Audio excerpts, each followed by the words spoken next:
Шишо.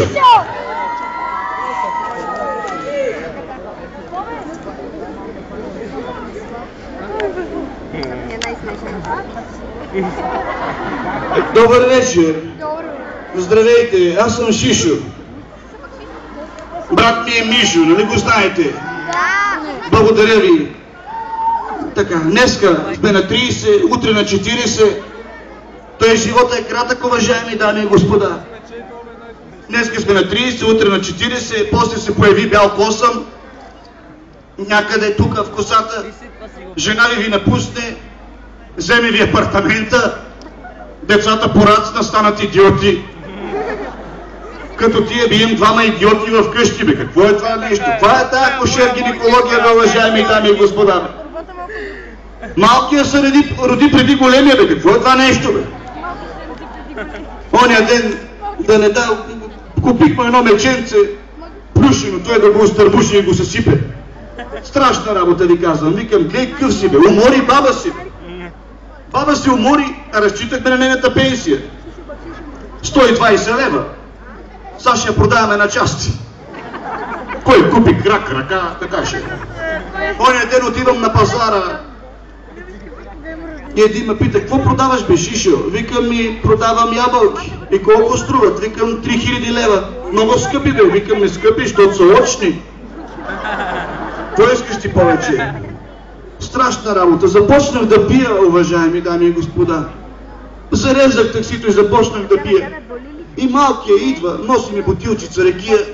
И аз я пия и я фърлям във ъгъла. Пия и фърлям, пия и фърлям. По едно време, след една седмица, дойде големия, отвори вратата. И вика, тате, мама ме праща. Ако може да върна малко амбалаж, да взема пари след това и да купа хляб, може ли? Че нямаме. Викам, може. Но кажи на майка си, че няма цял живот аз да ви рана. Оня ден отивам в София, тук обичаен курс за орландовци. Воза 3 зетюве. Погребали тъщите сега, ма доста весели беха. И си говорят, виж само тъщите се смеят тук, май.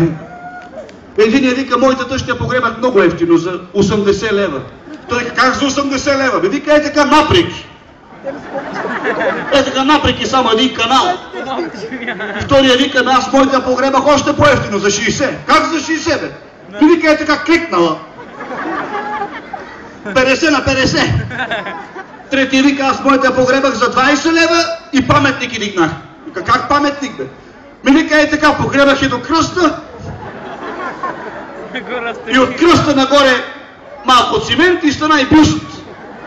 Първият вика, твоята кога я погреба? Днеска. Втория вика, и моята днеска. Третия вика, и моята днеска. И първият рекал, ей, как не сме се сетили да ги погребем до кръста? Да се хванат за ръце и пари за оградка да не сме давали. Видите какъв черен хумор, уважаеми дами и господа. Кейте какво нещо е живота. Жена ми, нали я знаете, Минка? Минка, да, Минка е. Оня ден пак имам чувство, че ми изневерява, да знаете. Ще кажете, нищо лошо няма, нали? Оня ден гледам, комшията пуши по гащи. Ето, нали? Нищо лошо, че пуши по гащи, нали? Да, ама гащите беха нейните.